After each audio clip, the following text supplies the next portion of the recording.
अयोध्या में राम मंदिर निर्माण के लिए पूरे देश में घर घर जाकर सहयोग राशि जुटाई जा रही है, तो छत्तीसगढ़ में 31 जनवरी को धन संग्रहण अभियान चलेगा। रायपुर पहुंचे श्री राम जन्मभूमि तीर्थ क्षेत्र ट्रस्ट के महामंत्री चंपत राय मीडिया से मुखातिब हुए, जिसमें उन्होंने बताया कि एक दिन के अभियान में ही सभी घरों से राम मंदिर निर्माण के लिए सहयोग राशि इकट्ठा की जाएगी।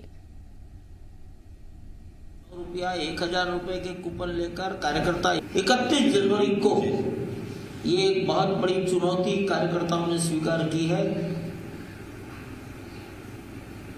कि एक ही दिन के अंदर संपूर्ण छत्तीसगढ़ के समाज को संपर्क कर लेंगे प्रातःकाल से रात्रि तक। खबर रायपुर से ही। अयोध्या में राम मंदिर निर्माण के लिए चंदे पर विवाद, मुख्य सचिव अमिताभ जैन का श्री राम मंदिर जन्मभूमि तीर्थ ट्रस्ट को पत्र लिखा गया है। चंपत राय को पत्र लिखकर चंदा इकट्ठे करने वालों की जानकारी मांगी गई है। चंदा लेने वाली संस्थाओं और ट्रस्ट की जानकारी मांगी गई है। चंदे के नाम पर अवैध वसूली की जानकारी मिली सीएम भूपेश बघेल, तो पत्र लिखकर यह जानकारी मांगी गई है। चंदे को लेकर पहले से ही विवाद है। दूसरी तरफ ये कहा जा रहा है कि घर घर जाकर चंदा इकट्ठा किया जाएगा, लेकिन सवाल इसको लेकर लगातार खड़े किए जा रहे हैं।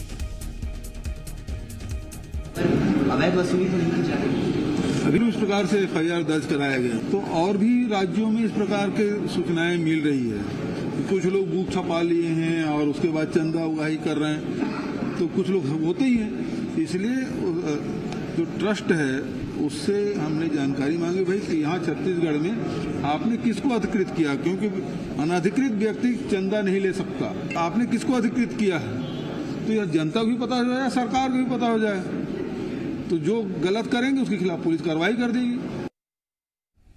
और रजनी इस वक्त हमारे साथ ज्यादा जानकारी के साथ जुड़ चुके हैं। रजनी, चंदे को लेकर वैसे ही विवाद है और लगातार इसको लेकर बार बार प्रश्न भी पूछे जा रहे हैं, और पत्र लिखकर एक बार फिर अब ये लिस्ट एक तरीके से कह सकते हैं मांग ली गई है, जो लोग चंदा यहाँ पर इकट्ठा करते हुए नजर आएंगे।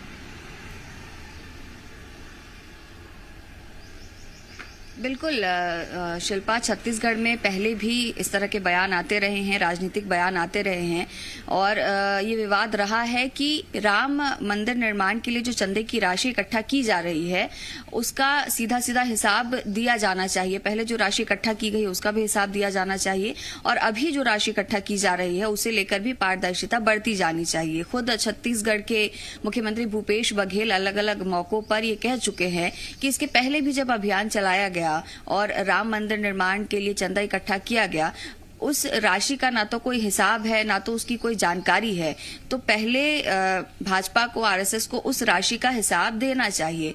और कल छत्तीसगढ़ के चीफ सेक्रेटरी ने पत्र भी लिखा है राम जन्मभूमि ट्रस्ट के जनरल सेक्रेटरी चंपत राय को, और इस पत्र में उन्होंने यही जानकारी मांगी है कि इस वक्त जो अभियान चलाया जा रहा है, छत्तीसगढ़ में भी अभियान चल रहा है और 31 जनवरी को महाअभियान रहेगा, जिस दिन तमाम जो कार्यकर्ता हैं वो छत्तीसगढ़ के अलग अलग घरों में जाकर राम जन्मभूमि के लिए, राम मंदिर निर्माण के लिए राशि इकट्ठा करेंगे। तो ये जानकारी मांगी गई है कि जो अभियान चलाया जा रहा है उसमें अधिकृत तौर पर कौन शामिल है, किन खातों में इस राशि को भेजना है, और इसकी पूरी जो आधिकारिक जानकारी है वो यहाँ पर पत्र के जरिए मांगी गई है।